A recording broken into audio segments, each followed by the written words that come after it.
नमस्कार, आप उत्तराखंड देख रहे हैं आप और मैं हूं आपके साथ प्रियव्रत दीक्षित। रुक कर लेते हैं उत्तराखंड की कुछ अहम खबरों की ओर।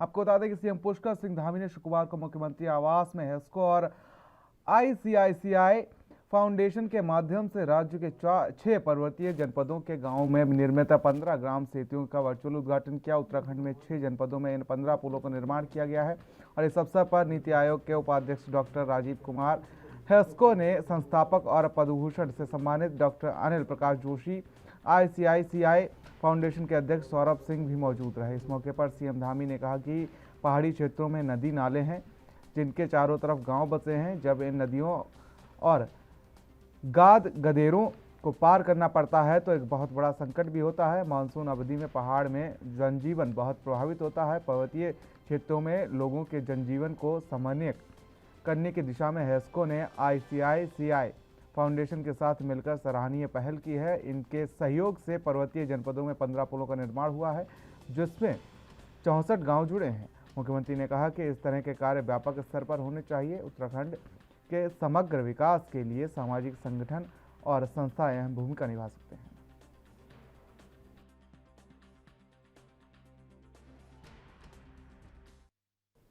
तो उत्तराखंड विधानसभा अध्यक्ष रितु खंडूरी दिल्ली दौरे पर हैं और आज रितु खंडूरी भूषण ने प्रधानमंत्री नरेंद्र मोदी से शिष्टाचार मुलाकात की। इस दौरान उन्होंने पीएम मोदी को खूबसूरत मंदिर का काष्ठकला भी भेंट की।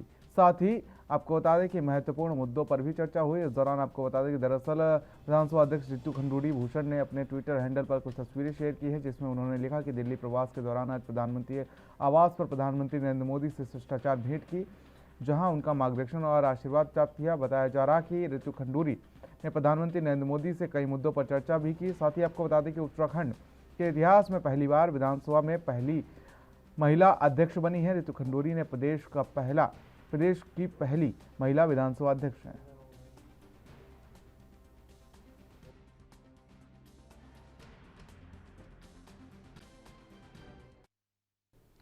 तो उत्तराखंड के मुख्यमंत्री पुष्कर सिंह धामी ने उत्तरकाशी के जखोल में विशु मेला कार्यक्रम में हिस्सा लिया, जहां जनता ने उनका फूल मालाओं के साथ भव्य स्वागत किया। मुख्यमंत्री ने सबसे पहले सोमेश्वर महाराज के दर्शन और पूजा पाठ किया। धामी ने यहां की जनता में उत्साह देखकर अपने को धन्य माना। सीएम पुष्कर सिंह धामी ने कार्यक्रम को संबोधित करते हुए कहा कि यह मेला जो हमारे पूर्वजों के समय से आयोजित होता आ रहा है, यह सांस्कृतिक कार्यक्रम दिखाए गए हैं जिससे हमारी संस्कृति को आगे बढ़ने का मौका मिलेगा।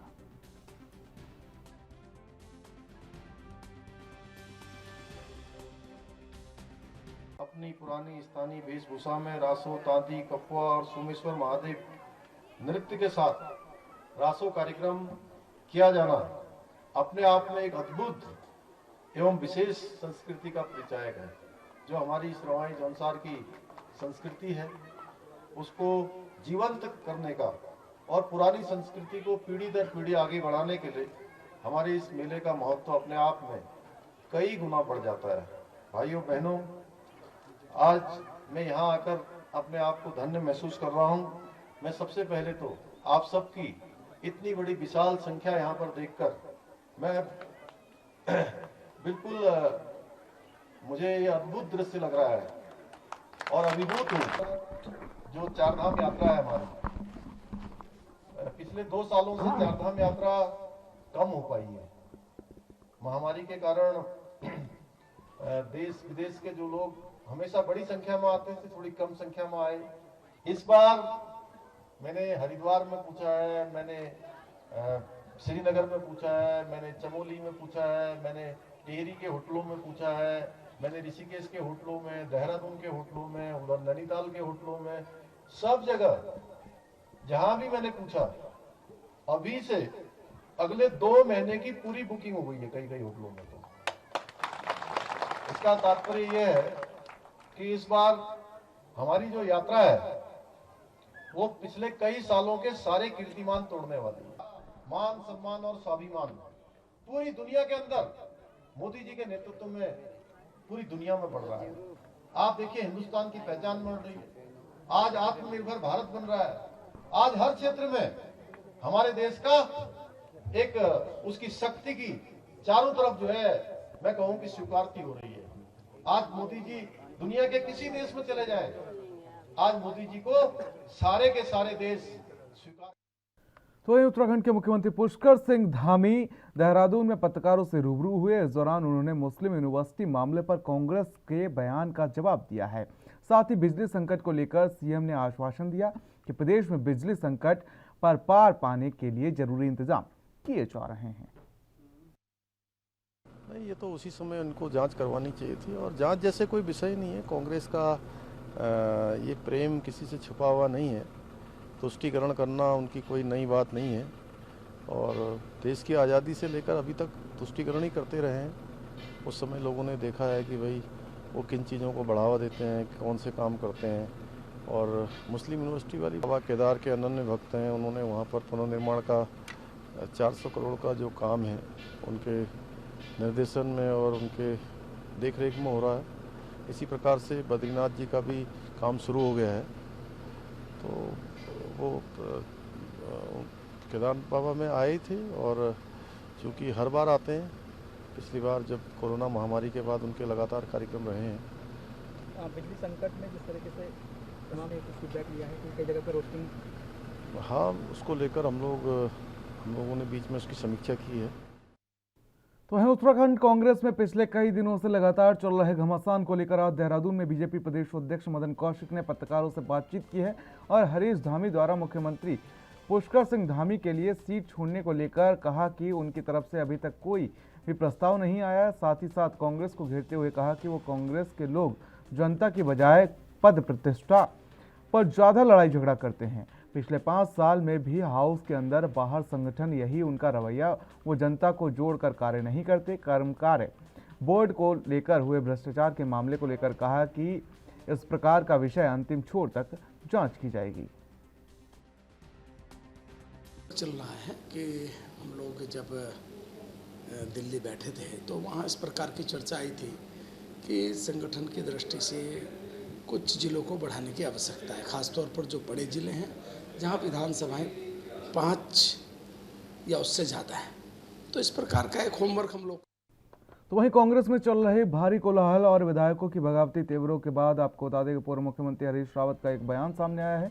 उनका कहना है कि पार्टी की बड़ी हार होने की वजह से ऐसी स्थिति हुई है, जो सोचा ना हो वो हो जाए तो भावनाएं उजागर होती हैं। थोड़ा समय लगेगा, सब शांत हो जाएगा। उन्होंने बीजेपी पर हमेशा तोड़फोड़ की राजनीति करने का भी आरोप लगाया। हरीश रावत ने प्रदेश अध्यक्ष और नेता प्रतिपक्ष की नियुक्ति पर पूछे सवाल और बीजेपी के प्रदेश प्रभारी के नाराज विधायकों को इशारे वाले बयान पर हरीश रावत कन्नी काटते हुए नजर आए और समय के ऊपर छोड़ने की बात कही। 2016 से रास्ता खोल रखा है, लेकिन कांग्रेस के निष्ठावान लोग हैं कांग्रेस के साथ। देखिए, राजनीतिक जीवन में जीत हार होती हैं और दूसरे लोगों ने लगभग 50 साल की प्रतीक्षा के बाद कांग्रेस को अब्जस्त किया और सत्ता पाई है। तो और हम तो अभी ये 10 साल भी पूरे नहीं हुए हैं। 2014 तक तो कांग्रेस ही सत्ता में थी। तो लोगों को समय का धैर्य के साथ इंतज़ार करना चाहिए। चार बना रहे हैं तो उसमें थोड़ा सा उद्वेग रहते हैं, भावनाएं रहती हैं और पार्टियों को इस तरीके की भावनाओं को समझना पड़ता है और रास्ता निकलता है। तो वहीं आज देहरादून के प्रदेश कार्यालय में राज्यसभा सांसद नरेश बंसल ने प्रेस वार्ता की और कांग्रेस पर निशाना साधा।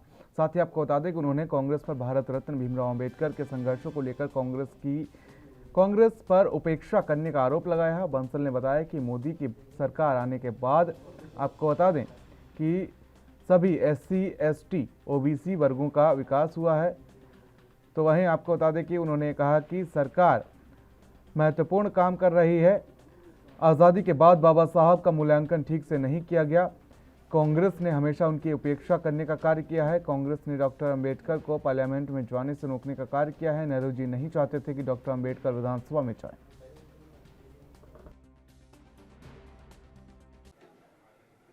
देश के लिए, भारत की एकता और एकात्मता के लिए काम किया, किंतु कांग्रेस की सरकारों ने उनका कभी सम्मान नहीं किया, उनको भारत रत्न नहीं दिया और उनके अनुयायियों का वोट बैंक कब्जाने का काम जरूर किया। यहाँ तक कि उनको संविधान सभा में भी नेहरू जी नहीं लेना चाहते थे, महात्मा गांधी जी के आग्रह पर लिया गया।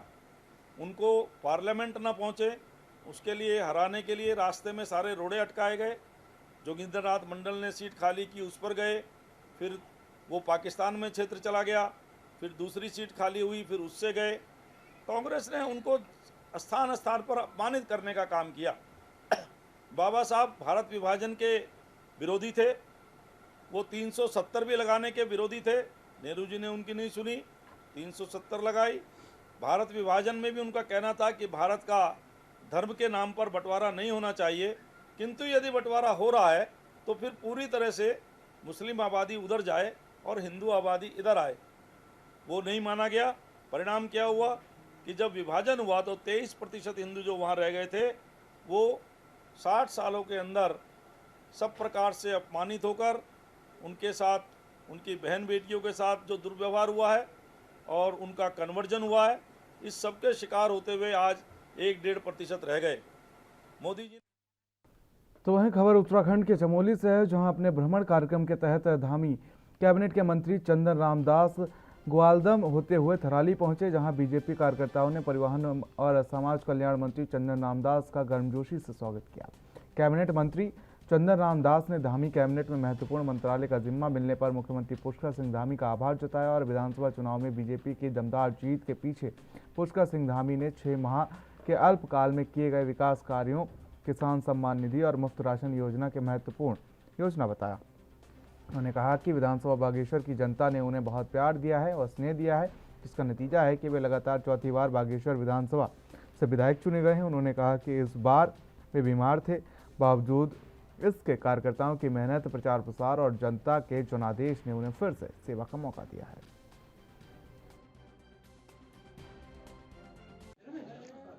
देखिए, लगातार 4 विधानसभाओं से मैं चुनाव लड़ते आ रहा हूं और इस बार बागेश्वर की सम्मानित जनता और मेरे कार्यकर्ताओं द्वारा मुझे चौथी बार लगातार विजय श्री मिली और फलस्वरूप प्रदेश के मंत्रिमंडल में मुझे मंत्री के रूप में एक अहम जिम्मेदारी मिली है और मैं माननीय मुख्यमंत्री जी का अपना शीर्ष नेतृत्व का धन्यवाद भी दूंगा, आभार भी व्यक्त करूंगा।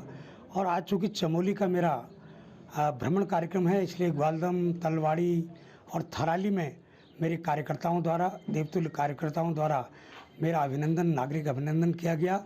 मैं अपने कार्यकर्ताओं का भी बहुत बहुत दिल से धन्यवाद दूंगा। आप बागेश्वर जनपद की अगर बात करें तो चमोली से सटा, देखिए, गैरसैंण हमारी आस्था का ही प्रश्न है और पिछले हमारा जो दृश्य पत्र था उसमें हमने गैरसैंण को ग्रीष्मकालीन राजधानी बनाने का वायदा किया था और सरकार ने ग्रीष्मकालीन राजधानी बनाई भी।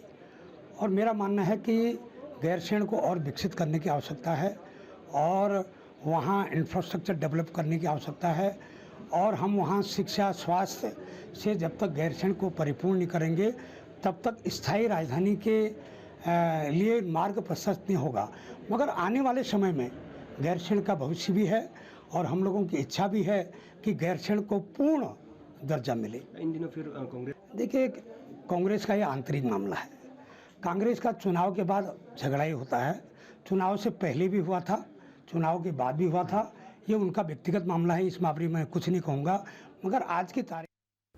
तो खबर उत्तराखंड के किच्छा से है, जहां पर आपको बता दें कि उधम सिंह नगर के किच्छा में अजीबोगरीब घटनाक्रम देखने को मिला है, जहां बीजेपी के ही पूर्व विधायक को धरने पर बैठना पड़ा। बता दें कि उत्तराखंड में बीजेपी की सरकार होने के बावजूद किच्छा के पूर्व विधायक राजेश शुक्ला कानून व्यवस्था दुरुस्त करने की मांग को लेकर समर्थकों के साथ धरने पर बैठ गए। उधर बीजेपी विधायक का मौन, उपवास और धरना कार्यक्रम राजनीतिक गलियारों में चर्चा का विषय बना हुआ है। बीजेपी के पूर्व विधायक शुक्ला के नेतृत्व में तमाम भाजपाइयों ने नगर के रोडवेज बस स्टैंड पर धरना दिया। करीब 1 घंटे तक बीजेपी के पूर्व विधायक राजेश शुक्ला समर्थकों के साथ मौन उपवास पर बैठे रहे। पूर्व विधायक ने आरोप लगाया कि किच्छा क्षेत्र में कानून व्यवस्था पूरी तरीके से ध्वस्त हो गई है और असामाजिक तत्वों और दबंगों की ओर से खुलेआम किच्छा क्षेत्र में मारपीट और गोलाबारी की जा रही है।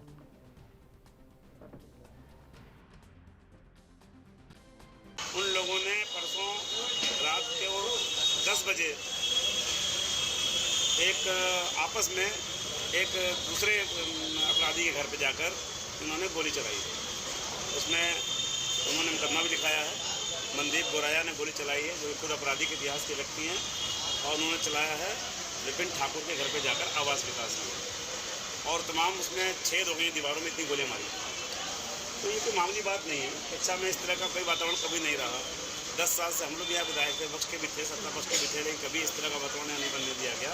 लेकिन मुझे दुख हो रहा है कि यहाँ इस समय अपराधियों के हौसले बुलंद हैं, और जो लोग अपराधी जिन्होंने विधायक को चुनाव लड़ाया, वो समझते हैं कि हम एवर द लॉ, कानून से ऊपर है, और वो सारे झगड़े इनके गैंगवार के हैं, आपस में वसूली के झगड़े हैं, कहीं खनन के वसूली की, कहीं और वसूलियों को लेकर इनमें आपस में विवाद है, और उसके कारण ये किच्छा को रणभूमि बनाना चाहते हैं। मेरा साफ साफ कहना है कि इसमें मुकदमा तो कायम हुआ है, लेकिन अपराधी अभी तक नहीं पकड़े गए, चिंता का विषय है। साथ ही साथ शहर के व्यापार मंडल को और हमारे जागरूक मीडिया को और हमारे सभी समाज के बंधुओं को इसमें आगे आना चाहिए। तो वहीं योग नगरी रेलवे स्टेशन बनने के बाद ऋषिकेश रेलवे स्टेशन की व्यवस्थाओं को अधिकारियों ने नजरअंदाज करना शुरू कर दिया है। स्टेशन पर साफ सफाई से लेकर पेयजल तक के इंतजाम मुकम्मल नहीं है। ADRM मुरादाबाद ने निरीक्षण के दौरान ये कमियां सामने पाई हैं। तो वहीं उन्होंने स्टेशन के अधिकारियों को जल्द से जल्द व्यवस्थाओं को दुरुस्त करने के निर्देश दे दिए हैं। इससे पहले जैसे ही ADRM ऋषिकेश रेलवे स्टेशन का निरीक्षण करने पहुंचे, सबसे पहले उन्होंने साफ सफाई का मुकम्मल इंतजाम नहीं देख अपनी नाराजगी जाहिर की। इसके बाद पेयजल की उचित व्यवस्था नहीं दिखाई देने पर भी वे नाराज दिखाई दिए।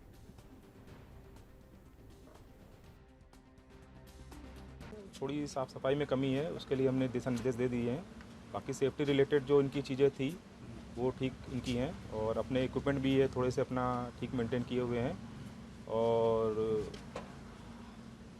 जो भी कुंभ के बाद जो कुछ अपने इनएक्टिव प्लेस रह गए हैं, उनको मैंने उचित उसका उपयोग करने के लिए इनको दिशा निर्देश दिए हैं। क्योंकि यहाँ पे ट्रेन उतनी ज़्यादा नहीं है, लेकिन हो सकता है भविष्य में फिर से कभी कुंभ का हुआ तो ट्रेन यहाँ पे आगमन का हो सकता है। तो खबर बाजपुर से है, जहां आपको बता दें कि सुल्तानपुर पट्टी में SDM राकेश चंद्र तिवारी ने राजस्व विभाग की टीम के साथ कोसी नदी का निरीक्षण किया, और इस दौरान SDM राकेश चंद्र तिवारी ने अवैध खनन पर पूर्ण रूप से अंकुश लगाने की बात कही। आपको बता दें कि बीते दिनों उधम सिंह नगर में SDM सहित विभिन्न अधिकारियों ने अवैध खनन की सूचना पर कोसी नदी में छापेमारी की थी, जिसमें 1 दर्जन से अधिक वाहनों को सीज किया गया था।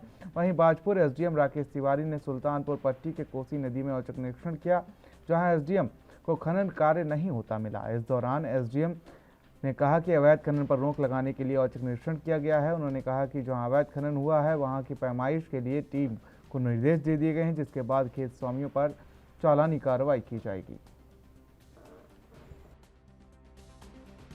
सुबह मेरे द्वारा और जो हमारे राजस्व तहसील की टीम है उनके द्वारा जो है मानकी घाट से लेके बाजार घाट तक प्रत्येक घाटों का विजिट किया गया। वहाँ जो कांटे हैं, जो खनन क्षेत्र है उसको देखा गया।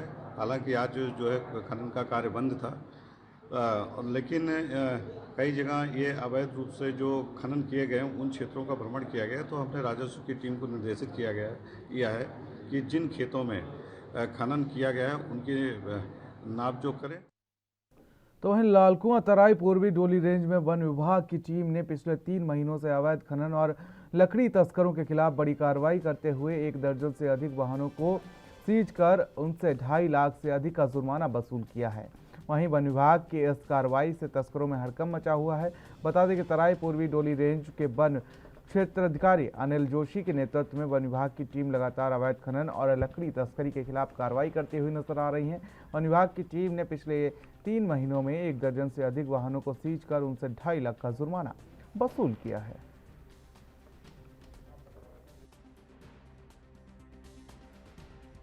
इनके द्वारा विगत 3 माह जनवरी से मार्च तक 11 वाहन सीज किए गए हैं, जिसमें 10 वाहन अवैध खनन से संबंधित हैं और 1 वाहन लकड़ी की अवैध ट्रांसपोर्टेशन से संबंधित है।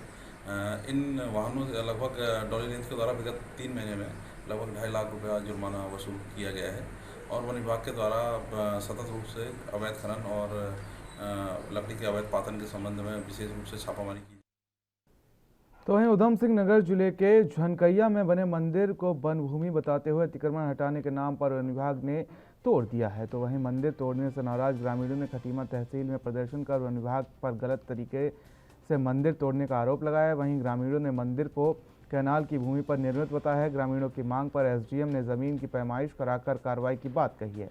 यूपी की तर्ज पर उत्तराखंड में भी सरकारी जमीनों से अतिक्रमण हटाने की मुहिम शुरू हो चुकी है। उसी मुहिम के तहत खटीमा में आज वन विभाग की टीम ने झुनकैया में बने मंदिर को वन विभाग पर अतिक्रमण कर बनाना कहकर तोड़ दिया। वहीं मंदिर तोड़े जाने से नाराज ग्रामीणों ने जमकर हंगामा किया। ग्रामीणों का कहना है कि वन विभाग ने जिस मंदिर को ध्वस्त किया है वह मंदिर वन विभाग की भूमि पर ना होकर सरकारी कैनाल की जमीन पर बना हुआ है और वन विभाग के अधिकारियों ने बिना नोटिस दिए इस मंदिर को तोड़ा है और ना ही हमें अपना पक्ष रखने का मौका दिया।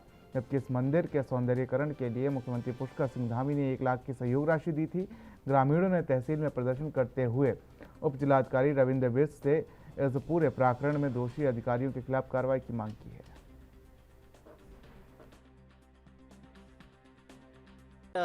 6 किलोमीटर आगे मेलाघाट रोड में वहाँ पे है और वहाँ पर हमारा कहते 3 दिन का भंडारा चलता है और हर साल चलता है। ये पिछले 15 साल से लगभग हम लोग पूजा करते हुए आ रहे हैं।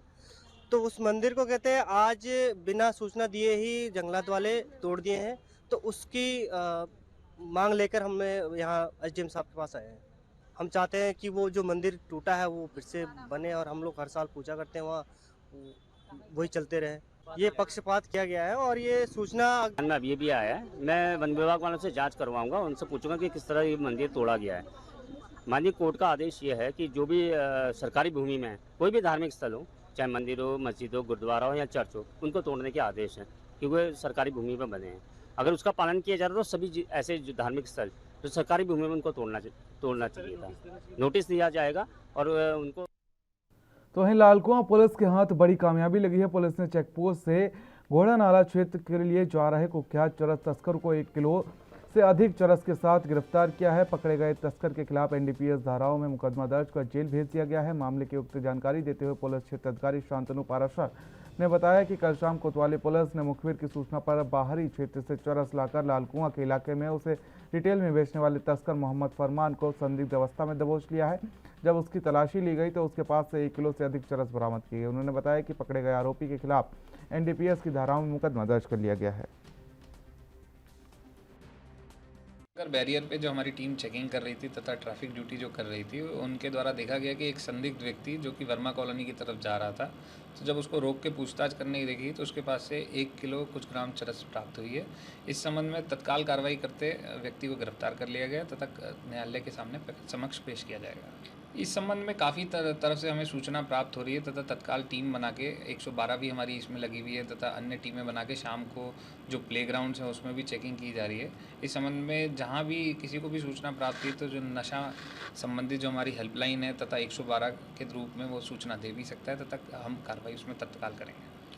ये ट्रैफिक संबंधित जो अभी कार्रवाइयाँ चल रही हैं इसमें डाइवर्जन प्लान जो हमारा है नैनीताल डिस्ट्रिक्ट का, कलसिया पुल खराब होने के कारण से डाइवर्जन प्लान में जितनी होटल बुकिंग वाले लोग आ रहे हैं। तो वहीं नैनीताल के बीडी पांडे हॉस्पिटल में स्थापित सिटी स्कैन मशीन का स्वास्थ्य मंत्री धन सिंह रावत ने वर्चुअली शुभारंभ किया है। इस अवसर पर नैनीताल पहुंचे स्वास्थ्य महानिदेशक डॉक्टर तृप्ति बहुगुणा के द्वारा फीता काटकर सिटी स्कैन मशीन का अवलोकन किया गया। नैनीताल में जिला हॉस्पिटल में मरीजों के लिए सीटी स्कैन की सुविधा के साथ ही अल्ट्रासाउंड आईसीयू की सुविधाएं मिल सकेंगी। बता दें कि बीडी पांडे अस्पताल में पिछले 1.5 साल से मरीजों के लिए सुविधाओं में विस्तार किया जा रहा है। तो वहीं आपको बता दें कि स्वास्थ्य महानिदेशक तृप्ति बहुगुणा ने बताया कि स्वास्थ्य मंत्री के साथ हुई बैठक में उन्होंने राज्य के सभी जिला अस्पतालों में सिटी स्कैन मशीनों के साथ ही आधुनिक उपकरण लगाने के निर्देश दिए हैं। उन्होंने कहा कि हॉस्पिटल में टेक्नीशियन व स्पेशलिस्टों की कमी को जल्द से जल्द दूर करने का प्रयास किया जाएगा ताकि जिला अस्पतालों में आने वाले मरीजों को बेहतर सुविधा मिल सके। ये हमारी स्वास्थ्य मंत्री जी का भी कुछ दिन पहले हम लोगों की 2-3 बार मीटिंग भी हो चुकी है और उसमें उनका निर्देश भी हैं और एजेंडा भी है कि हमारे हर डिस्ट्रिक्ट हॉस्पिटल में सिटी स्कैन लगेंगे और जहाँ पर हमारे CSC लेवल पे जहाँ पर एक्सरे मशीन्स हैं वहाँ एक्सरे मशीन्स लगेंगे, वहाँ पर एक्सरे टेक्नीशियंस दिए जाएंगे। तो ये एक एजेंडा में ही है। तो और जितनी भी हमारी डिस्ट्रिक्ट लेवल की जितने हॉस्पिटल्स हैं वहाँ पर यदि स्पेशलिस्ट कम हैं तो वो स्पेशलिस्ट भी दे दिए जाएंगे। और रही स्पेशलिस्ट की बात है, वैसे डिस्ट्रिक्ट में हमारे काफ़ी कुछ ऐसे हैं जो मानूंगी जैसे ENT सर्जन है उसकी। तो वहीं खबर उत्तराखंड के श्रीनगर से है जहां आज अचानक बुघानी रोड से जंगल धधक उठे। बताया जा रहा है कि किसी शरारती तत्व ने आग लगा दी देखते ही देखते आग ने आसपास के जंगल को अपनी आगोश में ले लिया, जिससे लाखों की वन संपदा जलकर खाक हो गई। हैरानी की बात यह थी कि स्थानीय लोगों ने आग लगने की सूचना वन विभाग को दी, लेकिन वन अधिकारी समय पर नहीं पहुंच पाए। वहीं फायर ब्रिगेड और स्थानीय लोगों ने जैसे तैसे आग बुझाई। बता दें कि पिछले 3 महीने से बुघानी रोड पर चुरान कर स्लीपर भी रखे गए थे, जिनको हटाने के लिए कई बार स्थानीय लोग वन विभाग से अपील कर रहे थे, लेकिन वन विभाग ने इन स्लीपरों को नहीं हटाया, जिसके कारण आज इस वनाग्नि में बड़ी संख्या में स्लीपर भी जलकर राख हो गए, जिसने वन विभाग को लाखों रुपए की चपत लगा दी है।